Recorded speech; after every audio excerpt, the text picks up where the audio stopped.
그리스도인에게 있어서 가장 중요한 것은 관계입니다. 하나님을 사랑하고 이웃을 사랑하는 것, 이것이 신앙의 핵심이고 본질입니다. 우리가 신앙생활하면서 이 관계라는 이 단어를 항상 기억하고 신앙생활을 해야 합니다. 지난주에는 우리가 말로 인하여 관계가 깨어지는 것에 대해서 말씀을 나누었습니다. 사람을 죽여야만 죽이는 것이 아니라 말 한마디로 사람을 죽인다라고 주님께서 말씀을 하셨습니다. 오늘은 이제 분노에 대해서 또 말씀을 드리고 또 깨어진 그 관계로 인한 하나님의 또 그 뜻을 나누려고 합니다. 말로 인하여 관계가 깨어지고 또한 분노로 인해서 관계가 깨어집니다.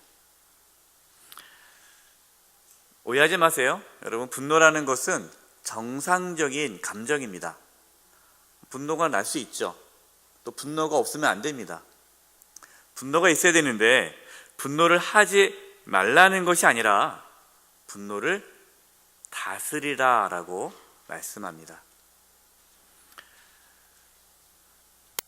혹시 여러분 가운데 분노를 다스리지 못해서 욱하는 그 성질 때문에 혹시 부부 사이에 또 자녀와의 관계가 또 이웃과의 관계가 깨어진 것이 있다면 오늘 말씀을 통해 우리 욱하는 것이 다스려지기를 간절히 기도드립니다.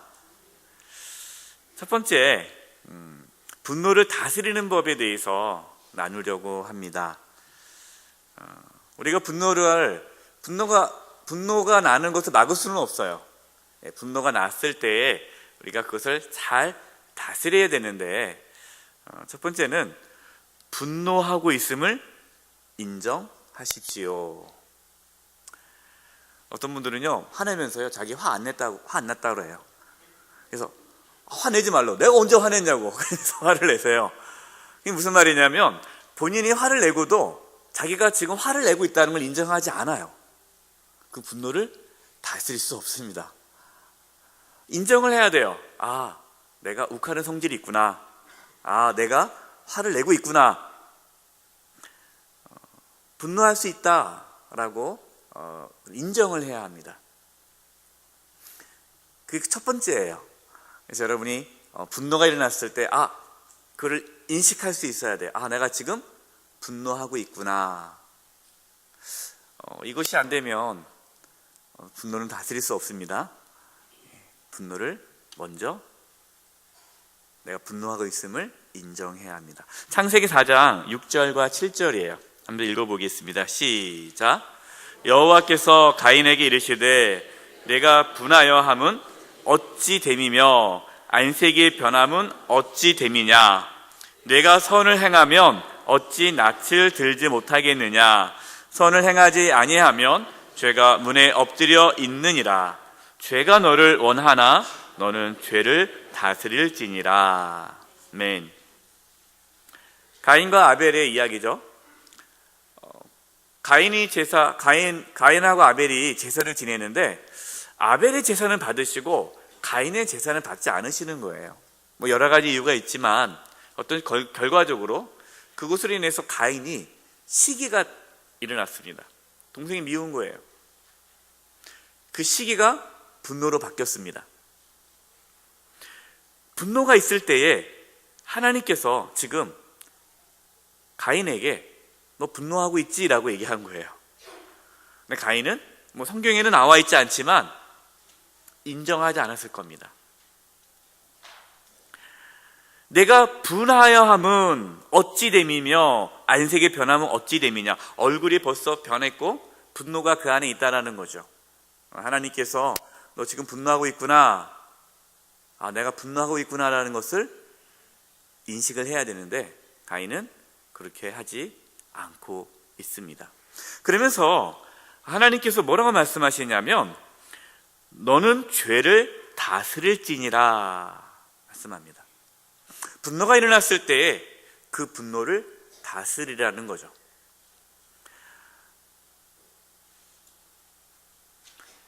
가인이 동생 아벨에 대한 분노, 욱하고 올라오는 것이 있었어요. 근데 이거를 다스릴 수 있어야 되는데 다스리지 못했습니다. 결국 어떻게 됐습니까? 동생을 죽였습니다. 사탄은요, 분노를 조절하지 않으면 사탄이 그것을 틈을 타서 죄를 짓게 합니다. 죄를 짓게 한다는 게 뭡니까? 관계를 깨트린다는 거예요. 그래서 두 번째, 같이 한번 읽어볼까요? 분노할 때 시작. 분노할 때 마귀가 틈타지 못하게 하십시오. 네. 에베소 4장 26절 27절 같이 읽겠습니다. 시작. 분을 내어도 죄를 짓지 말며 해가 지도록 분을 품지 말고 마귀에게 틈을 주지 말라. 자, 분을 내어도 그랬어요. 분을 낼 수 있다는 거예요. 분을 내지만 뭐 하지 말고 죄를 짓지 말며. 여러분 분노하십시오. 근데 죄를 짓지 마세요. 분노하는데 죄를 짓지 말아라 라는 것은 우리가 지난주에 배웠어요. 분노에는 거룩한 분노가 있고 불의한 분노가 있다고 말씀을 드렸죠. 거룩한 분노는 좋은 겁니다. 그 거룩한 분노가 있어야 우리의 삶에 열정이 생기는 거예요. 내가 왜 이렇게 살지? 난 이렇게 살면 안 되는데 하고 내 자신에 대한 분노가 있을 때 사람이 다시 열정을 회복하는 거죠. 뭔가 잘못된 걸 봤을 때 거기에 대한 분노가 있어야 되죠. 분노라는 것은 에너지입니다. 우리로 하여금 어떠한 힘을 발휘하게 만드는 에너지예요. 하지만 그 분을 내었을 때 그 분노로 인해서 죄를 짓지 말라는 거예요. 그 분노가 죄를 낳도록 할 수 있다라는 거죠. 죄를 지어도 분을 내어도 해가 지도록 분을 품지 말고 그 하루 안에 다 해결하라는 거예요.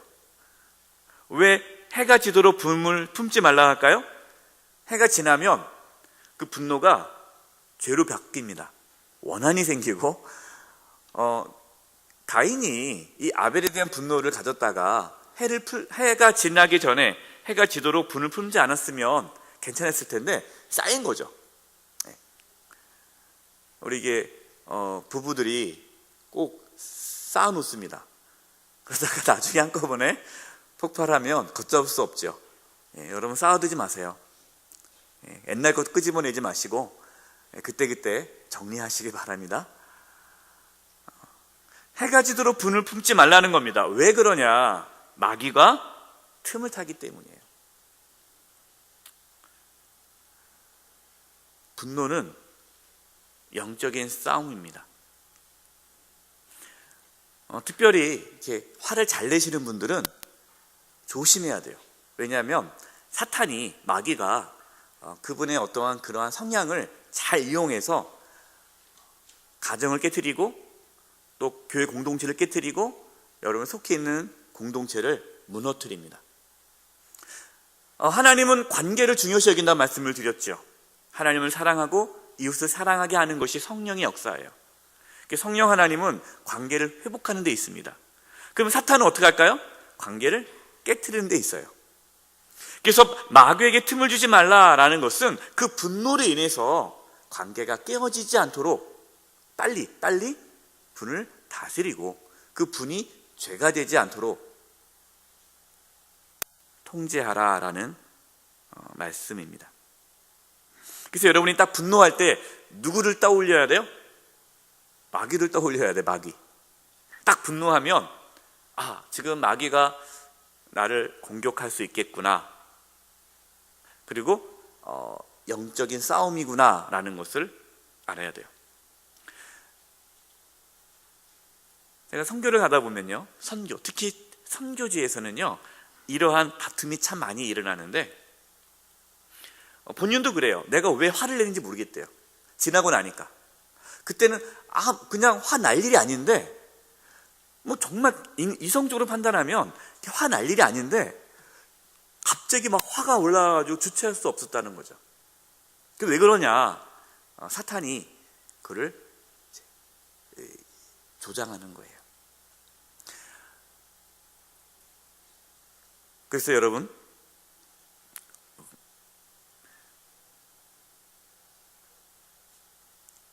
부부 사이에 화가 많이 나죠. 어느 분이 그러더라고요. 결혼해서 6개월 동안 부부싸움을 계속했다고? 예, 그것은 정상이에요. 예, 다들 싸우는데 안 싸우는 척 하잖아요. 다 싸우는데 분이 있는데 그 분을 우리는 자연스럽게 생각한단 말이죠. 내가 화내는 거지. 그러나 여러분, 그것은 영적인 문제입니다. 내가 자꾸만 화를 내고 내가 아이한테, 자녀에게 욱하는 것이 자꾸만 나온다면 이것은 영적인 문제예요.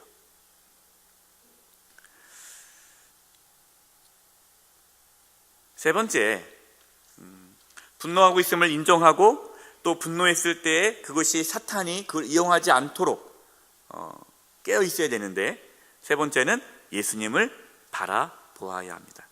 에베소서 2장 14절이에요. 읽겠습니다. 시작. 그는 우리의 화평이신지라 둘로 하나를 만드사 원수된 것 곧 중간에 막힌 담을 자기 육체로 허시고. 여기서 그는 누굽니까? 예수님이에요. 예수님이 우리의 뭐라고요? 화평이신지라. 둘을 하나로 만드셨어요. 원수된 것 곧 중간에 막힌 담을 예수님이 육체로 허셨다는 거예요.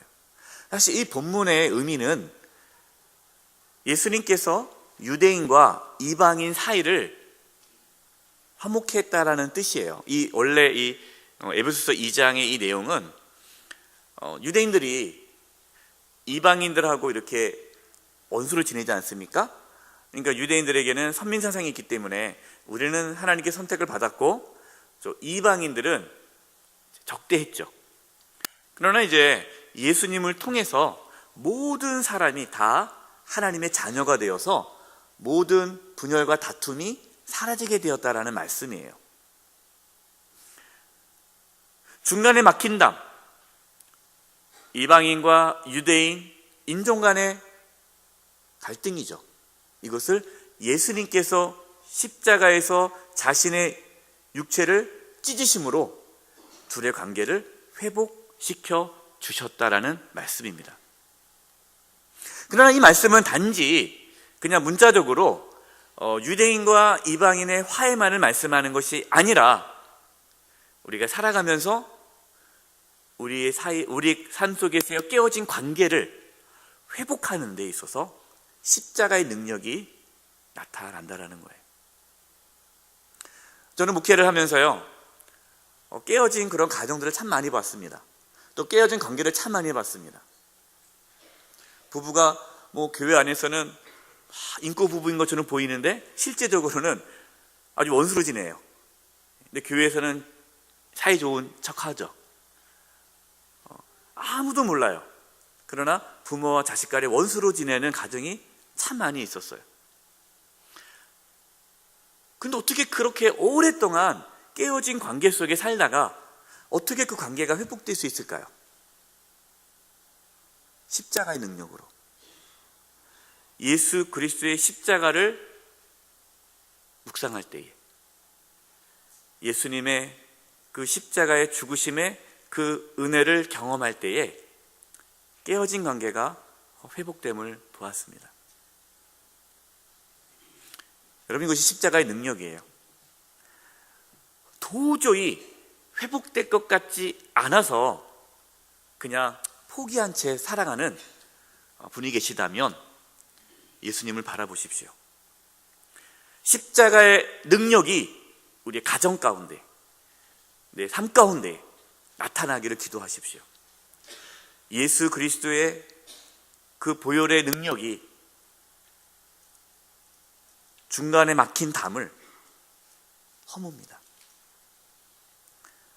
이것은 우리가 할 수 있는 것이 아니에요. 여러분, 깨어진 관계는 내가 노력해서 될 수 있는 것이 아니에요. 이것은 우리의 영역이 아니라 예수님께서 깨어진 관계를 회복하기 위해서 이 땅에 오셨습니다. 평화의 왕으로 오셨습니다. 그래서 그 예수 그리스도를 내가 믿음으로 고백하며 받아들일 때 우리 안에 그런 변화가 나타나는 것입니다. 네 번째, 성령님의 도우심을 구하십시오. 갈라디아서 5장 22절에서 23절입니다. 읽겠습니다. 시작. 오직 성령의 열매는 사랑과 희락과 화평과 오래 참음과 자비와 양성과 충성과 온유와 절제니 이 같은 것을 금지할 법이 없느니라. 아멘. 성령의 열매예요. 내가 맺는 게 아니죠. 성령께서 맺는 거예요. 근데 성령의 열매를 이번에 가만히 보세요. 가만히 보니까 뭐와 관계가 있어요? 분노를 다스리게 하는 성품들이에요. 사랑이죠. 화평, 오래 참음. 우리가 왜 욱합니까? 못 참으니까. 또 온유, 절제. 이 성령의 9가지 열매는요, 분노를 다스리게 하는 성품이에요. 그래서 분노를 다스리려면 내 의지가 아니라 내 성품이 하나님의 성품으로, 성령의 열매로 신앙이 성숙되어져야만 분노를 다스릴 수 있습니다. 그래서 성경에는 교회 리더를 세울 때 화를 내는 자는 세우지 말라는 거예요. 그 리더의 중요한 조건 중에 하나가 화를 안 내는 사람이에요. 화를 자주 내는 사람은 리더를 세우지 말라는 거예요. 왜요? 신앙이 성숙하지 않으니까. 그래서 신앙이 성숙한 사람은 화가 나도 그 화를 조절할 수 있습니다. 왜냐? 타고난 성품이 아니라 성령의 9가지 열매가 그 심령 가운데 있기 때문에 이 분노를 다스릴 수 있는 거예요. 결론이에요. 이 분노를 다스리는 법에 있어 여러분, 첫째, 우리 자신의 연약함을 인정해야 합니다. 나는 분노하는 자다라는 걸 인정해야 돼요. 내가 분노할 수 있다. 내가 원래 그렇게 욱하는 성질이 있다. 자신이 분노하고 있다는 것을 인정해야 돼요. 자신의 연약함을 인정해야 되죠. 두 번째, 이것은 영적인 문제다라고 생각을 해야 돼요. 그냥 내 원래 성질이 내가 원래 욱하는 성질이야. 이것으로 끝내면 안 되고, 이것은 영적인 문제다. 무슨 말이냐? 사탄이 분노를 더 부릴 듯 잃게 하고, 그 분노를 통해서 사탄이 분열과 다툼을 만들어내기 때문에 내가 분노할 때마다 사탄이 공격하는구나, 이것을 인식해야 한다는 거예요. 사탄을 인식해야 한다. 마귀가 지금 틈타는구나. 여러분이 아내에 갑자기 욱 하는 감정이 있으면은 딱 떠올라야 돼. 지금 마귀가 우리 아내와의 관계를 깨트리는구나. 이걸 다 생각해야 한다는 거예요. 세 번째, 예수님을 바라보고 성령의 능력을 구해야 되는 거예요. 왜냐? 분노를 다스릴 수 있는 것은 나의 힘과 의지가 아니라 그것은 예수 그리스도의 십자가의 능력이고 성령님의 능력이에요. 그래서 우리가 이렇게 자신의 연약함을 인정하고 영적 싸움임을 인정하고 예수님을 바라보고 성령의 성품, 성령의 9가지 열매를 사모하며 간구하며 기도할 때에 우리는 이 분노를 다스릴 수 있는 성숙한 신앙인이 되어져 가는 것입니다. 하루아침에 안 됩니다. 하지만 조금씩 다듬어져 가는 겁니다.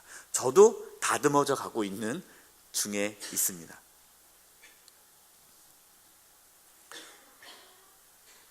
저는 특별히 자녀들에게 잘 화를 내서 저는 우리 하나님께서 왜 나에게 자녀를 셋을 줬을까?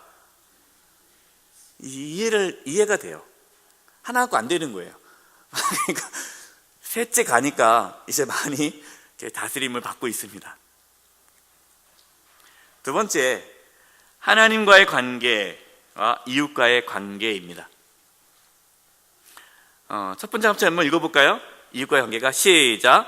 이웃과의 관계가 하나님과의 관계를 결정합니다. 아주 중요한 말이에요. 내가 다른 사람과의 관계가 하나님과의 관계를 결정하는 거예요. 그게 무슨 말이냐? 내가 다른 사람과 좋은 관계를 맺지 못하면 절대로 하나님과 좋은 관계를 맺을 수 없습니다. 만약에 내가 누구와 사이가 안 좋아요. 그런데 나는 하나님과 충만하다. 이건 가짜예요. 그럴 수가 없어요. 그냥 자기 그냥 환상 가운데 사는 거예요. 하나님은 전혀 친하지 않아요. 그래서 내가 누군가의 관계가 안 좋으면 내가 예배 가운데 은혜가 안 되고 기도가 답답하고 말씀에 은혜가 안 되는 게 정상이에요. 내가 누군가의 관계가 안 좋은데 예배 가운데 은혜가 넘치고 기도가 잘 되고 막 하나님 은혜가 폭포수같이 쏟아진다. 이거는 위험한 거예요.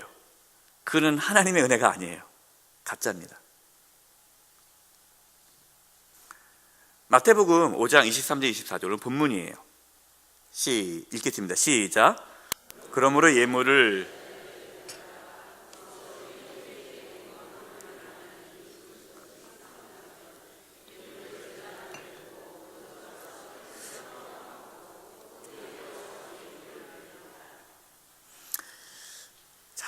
예물을 드리다가 하나님께 예배 드리는 거죠. 하나님께 예배를 드리려고 가는데 갑자기 형제에게 원망 들을 만한 일이 생각났어요.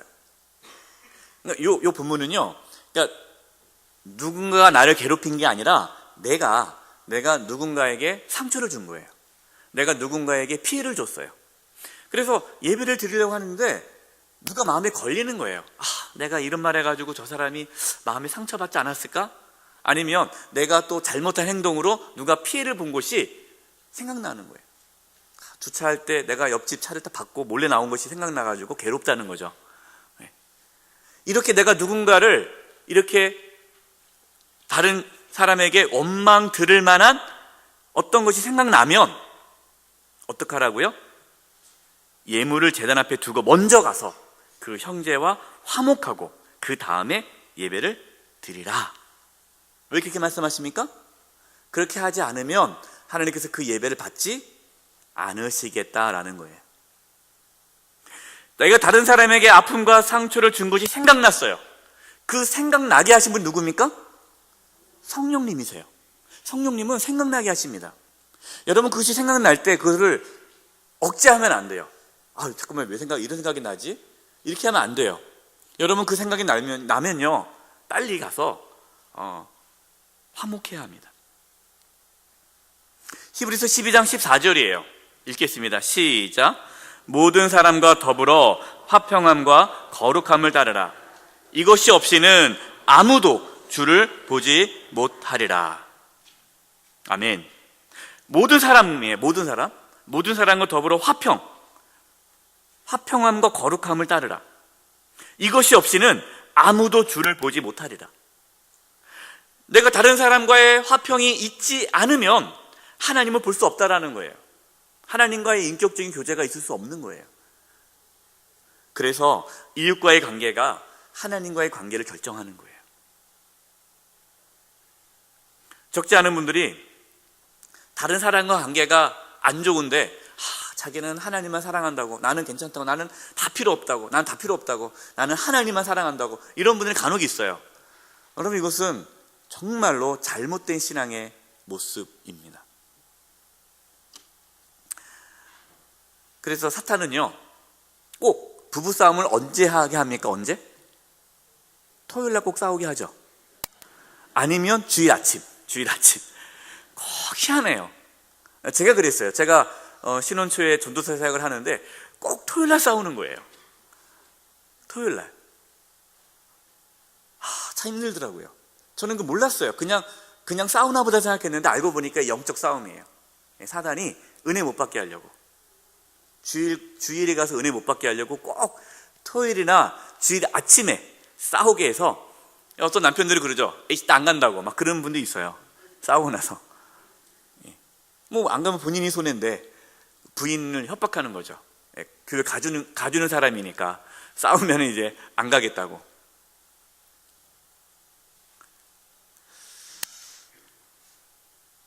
그래서 이 관계를 깨트리는 것이 사단의 전략이에요. 사탄은요 어떻게 하든 관계를 깨트립니다. 이 영적인 문제예요.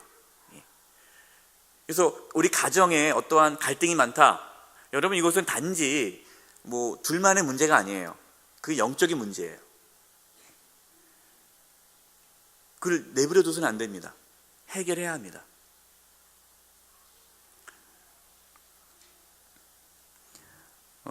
어느 집사님이 이제 수요예배 끝나고 저를 만나셨는데, 저를 만나시면서 이런 말씀하시더라고요. 목사님, 말씀을 들으니까 내가 잘못했구나를 깨달았대요. 제가 그 말을 듣고 얼마나 기뻤는지. 그동안 그냥 살아온 것이 당연한 것이 아니에요. 우리가 지금까지 살아온 것이 잘못 살았다라는 것을 깨닫는 게 은혜죠. 거기서부터 회복이 일어나는 것입니다. 두 번째, 한번 같이 한번 읽어볼까요? 시작. 죄사함의 은혜를 받았다는 것이 자신의 잘못에 대한 무책임을 의미하지는 않습니다. 이게 무슨 말이냐면, 내가 죄사함의 은혜를 받았다. 내가 누군가에게 잘못을 저질렀어요. 그리고 하나님께 회개하지 않습니까? 그러면서 내가 하나님께 죄사함 받으면 그 사람에게 내가 어떠한 책임을 져야 되는데, 책임을 안 져도 된다라고 생각하는 것은 잘못된 생각이라는 거예요. 마태복음 5장 25, 26절 본문입니다. 한번 읽겠습니다. 시작. 너는 너를 고발하는 자와 함께 길에 있을 때 급히 사화하라. 그 고발하는 자가 너를 재판관에게 내어주고 재판관이 옥리에게 내어주어 옥에 가둘까 염려하라. 진실로 내게 이르노니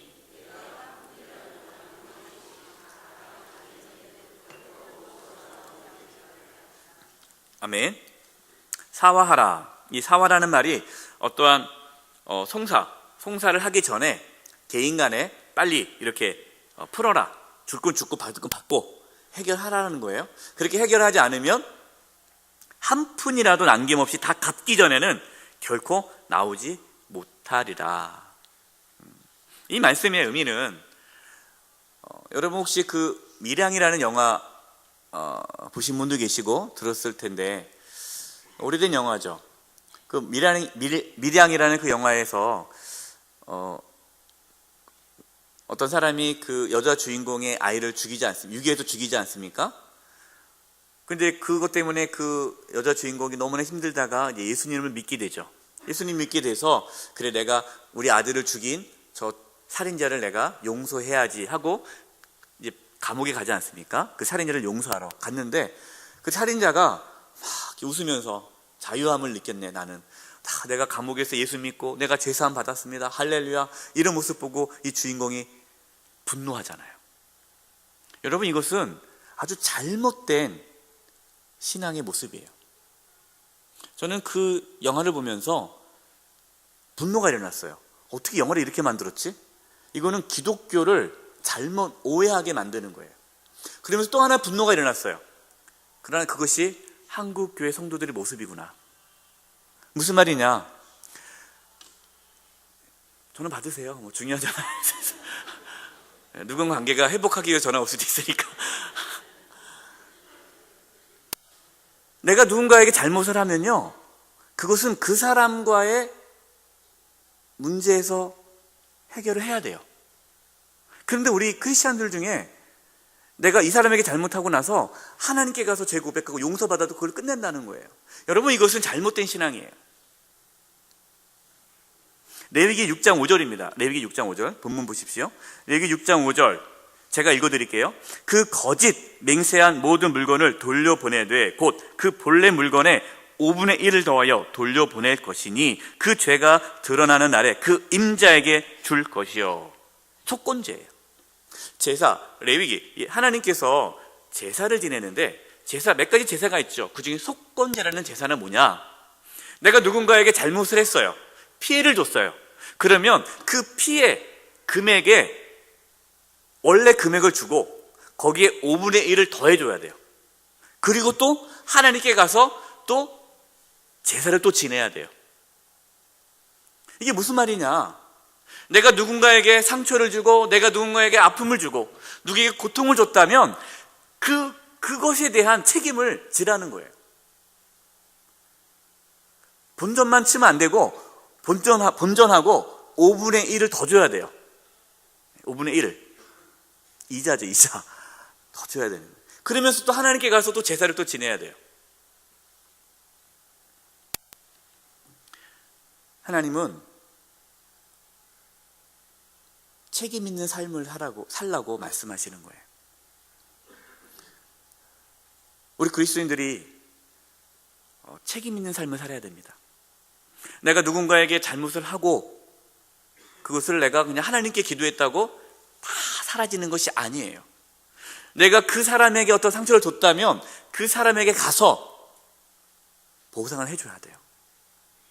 내가 누구에게 돈을 꿨으면 돈을 갚아야 되고, 내가 누군가에게 피해를 줬으면 그 피해를 보상할 만큼의 뭔가를 해야 돼요. 그러고 나서 하나님께 나와서 회개 기도를 해야 되는 거예요.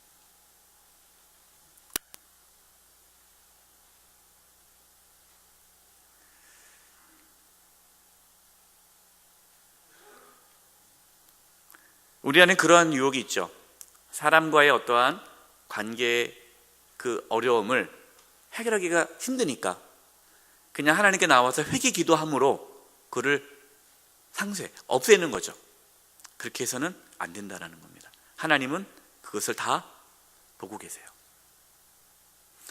누군가가 우리에게 원망하는 마음이 있으면 우리는 하나님 관계가 어려워집니다. 물론 우리가 생각 안 날 수 있죠. 내가 무심코 한 말인데 그 사람 상처받을 수 있죠. 나는 모를 수 있죠. 그건 어쩔 수 없죠. 내가 모르니까. 그러나 어떻게든 내가 알게 됐다. 그러면은 그걸 해결하셔야 돼요. 이렇게 말하면 안 돼요. 그거 갖고 그러냐고. 아무것도 아니고 왜 이렇게 민감하게 반응하냐고. 이러면 안 돼요.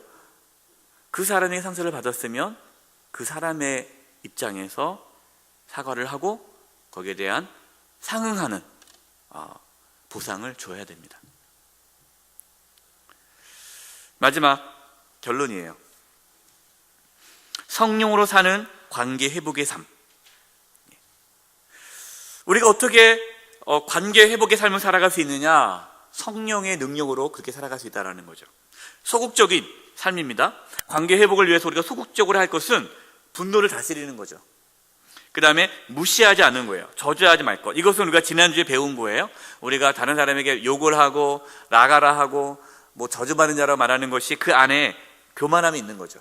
그래서 무시하는 어떠한 그런 것, 이런 것들을 하지 않는 것이 소극적인 삶이고, 적극적인 삶은 화목하고 화해하는 겁니다.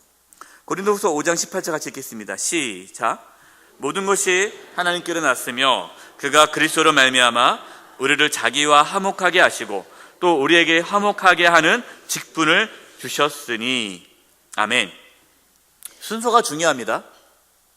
그가 그리스도로 말미암아 우리를 자기와 화목하게 하시고, 첫 번째, 우리는 예수님을 통해서 하나님과의 화목함을 경험해야 돼요.